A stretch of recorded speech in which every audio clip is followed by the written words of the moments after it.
Hi guys, good morning guys. Let's start our day. So we're going to clean here today guys, room 204. We'll see guys what's the result today. I'll show you how shiny it is. Alright guys. Right. Ang kanang yung pag-mapay ba ang man sa street pa rin. Lagnat shoot. Hello guys, magandang hapon sa inyong lahat mga channel. Mag-umpisa tayo guys ng ating pag-forward sa ating video para hindi tayo maburingan sa ating video guys. So, ayan ginagawa namin guys. Nag-script kami sa floor kasi maraming stain talaga dyan. Na grabe, sobra talagang stain guys. So nilagyan namin ng scraper.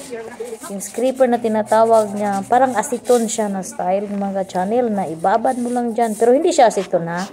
Ibabad mo lang dyan ng mga siguro 5 minutes. And then, i-scrub yan mga ka-channel para makuha yung stain.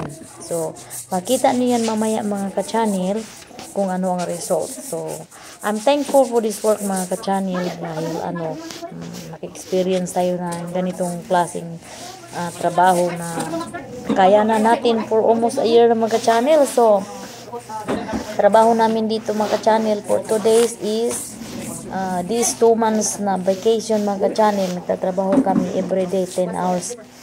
10 hours kami nagtatrabaho everyday mga channel except lang yung Friday namin is off namin, balik na naman pagka Monday. So ayun mga channel, so dahil summertime, walang klase ang mga bata, so ang ginagawa namin is naglilinis kami sa mga room para ready din sa balik aral na naman sa August mga channel. So itong school na ito mga channel kaya ako nagpupursige ditong nagtatrabaho dahil sa future ng ating mga anak. Kasi ditong school mga ka-channel parang mahirap pasukin ang school na ito mga ka-channel. Kailangan ka pang mag-apply dito ng lottery para ibubula yung number mo kung jackpotan yung number mo for your children. So punta ang yung mga anak mo dito mga ka-channel. So itong school na ito mga ka-channel, dahil nagtatrabaho ako dito mga ka-channel, so it's kind of priority sa aming mga anak dahil kami nandito nagtatrabaho, pero pinubula pa rin yung number ng aming mga anak, pero always number 1 waiting because nandito kami nagtatrabaho. So kaya ako nagpupursige dito nagtrabaho para sa kinabukasan ng aking mga anak, para sa kanilang future, para dito sila mag-aral hanggang high school. Kasi alam mo naman, gusto natin din makita natin yung mga anak natin na comfortable tayo sa paralan nila, di ba? So kahit sino naman, so kailangan nating magpupursige para sa kanila. So ngayon is summertime, so ito yung trabaho namin for 2 months mga ka-channel. So 2 months namin yan, araw-araw kami nagtatrabaho. Kung regular day, like kung regular pasukan mga ka-channel, panggabi ako ng time na yon. So ngayon isang 2 buwan kaming maglilinis nitong building na ito mga ka-channel, na malaking di from elementary to high school. Linisan namin yan, lalagay kami ng wax para maging shiny ulit. So yan po yung machine mga ka-channel na ginagamit para ibabrush yung mga stain na tigas na talaga doon. So ayan, pag hindi ka marunong magdala ng masina yan, dadalhin ka, hindi ka marunong magbalance. So ayan po yung babae mga channel, siya po yung team leader namin dyan, siya po yung nag-guide kung ano ang dapat namin gagawin.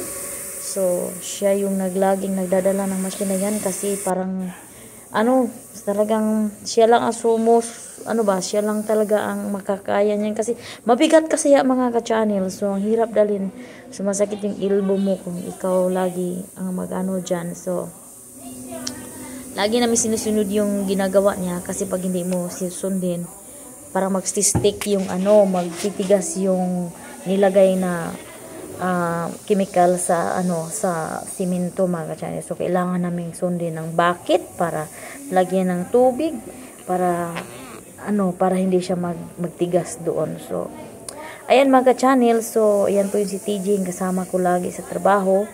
Sa next year sa August mga ka-channel, maglipat ako ng school, pero yung lilipatan ko parang isa lang ba? Iisa lang.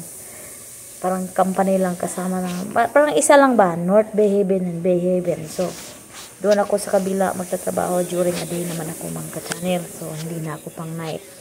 Si DJ naman mga ka-channel, doon siya sa aftercare. So, aftercare mga ka-channel, yun yung mga bata na hindi pa kinukuha sa mga magulang. Kasi yung mga magulang nagtatrabaho pa. O, siya yung magbabantay sa mga batang yan. So, maghihiwalay na kami ng trabaho in August mga ka-channel.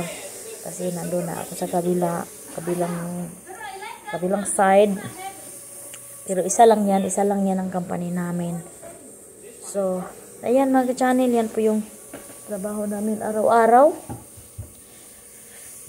10 hours a day. Masaya naman, gusto ko pong magtrabaho ng summertime kaysa regular day. Sa regular day, parang gabi-gabi. Alas 10 na uuwi mga ka-channel, pero na-survive namin yung trabaho namin gabi-gabi mga ka-channel. Sa trabaho namin, meron kaming kontrata, 12 months. So, pagkatapos ng 12 months, kung gusto mo pang mag-in sa trabaho o mag-sign ka na naman ng kontrata. Depende lang mga channel kung teacher ka.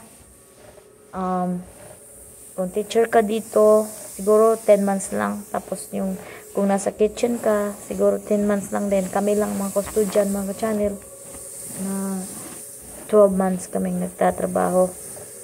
Sino yung naglakad eh? May mga channel, may naglalakad dito habang nagbo-voice over ako. So yeah. Yan mga channel, mapapakita namin sa inyo mamaya-maya kung ano yung the next nito after scrubbing. Magpupunta na yung isang person mga ka-channel nga magdala ng vacuum para i-vacuum na naman yung mga tubig na nilagay namin dyan para malinis tingnan. So, pakita namin sa inyo mamaya mga ka-channel kung ano yung kalabasan ng aming ginagawa for today's video. So, yan.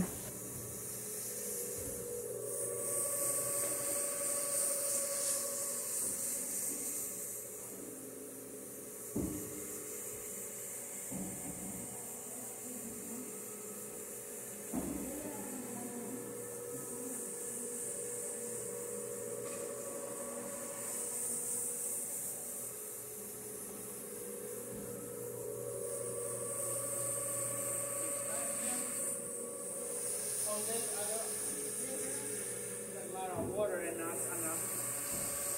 is it strong, the stripper? Yeah. Okay. Then put a little bit here. Put a little bit there, on that there. Because this don't want to count on yeah, just one slice like this, yeah. You see that will count. Yeah, that's good. That's good. I will spread it. Yeah. That's good. Spread it.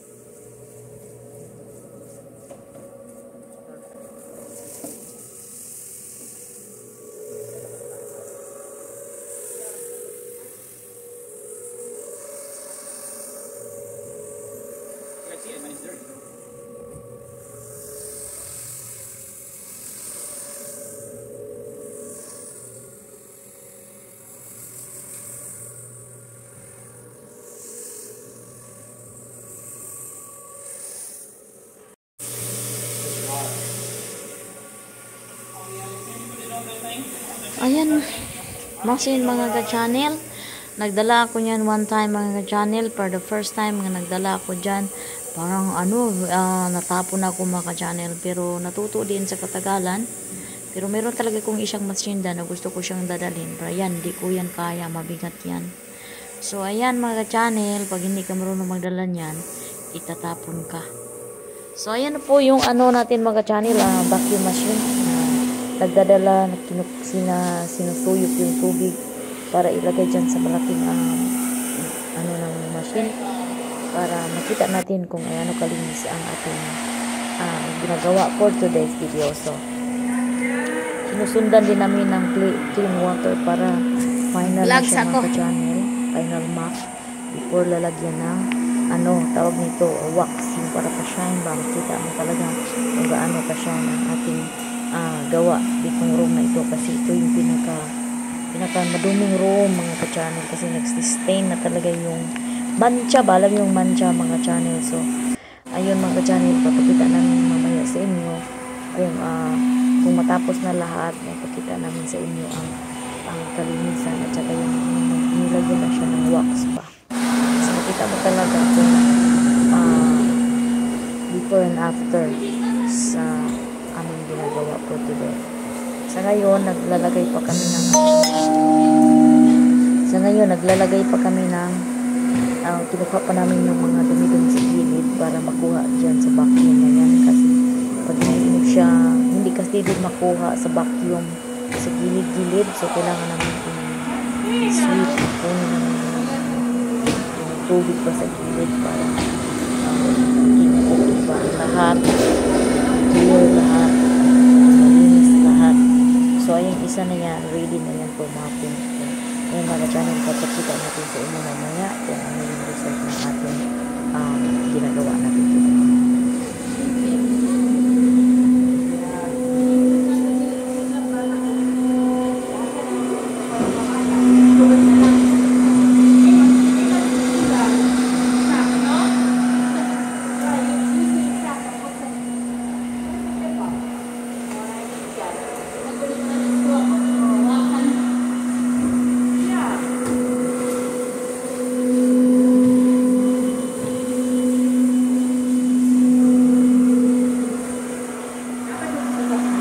Mga ka-channel, tawa lang kami dyan, pero yung mga likod namin, yung hawak namin, masasakit naman sa channel. Sa kataduko ba yung pag ng mga kuha ng mga tubig, something like that. Masakit na yung mga lubot namin, yung mga puwet namin mga ka-channel. Pero masaya kaming nagtatrabaho kasi tulungan yung mga lalaki mga channel nandun sa ibang room, nag-empty ng mga chair para continue yung work namin araw-araw. Ayun mga ka-channel, naglalagay na ako dyan ng finishing for mopping para continue na yan for patuyuhin muna bago lagyan ng wax. So ayan, nagmamap ako dyan. Seryoso yan mga ka-channel. Yung isa naman parang yung bulag, nagdadala ng guys, yung nagkadiktit pa sa siminto, magalang script na talaga siya.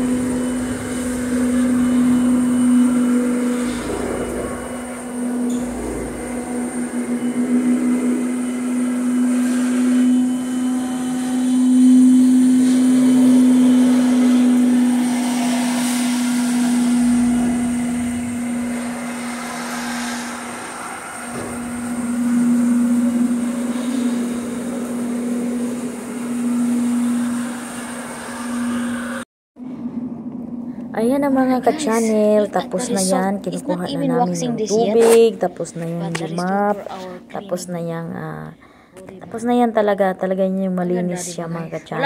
So mamaya, pakita ko sa inyo na nilagyan na siya ng wax. So ayan, di ba ang linis na ba? Di ba? Laki talaga ng diferensya mga ka-channel, di ba? So yeah, mahirap talaga mga ka-channel, mahirap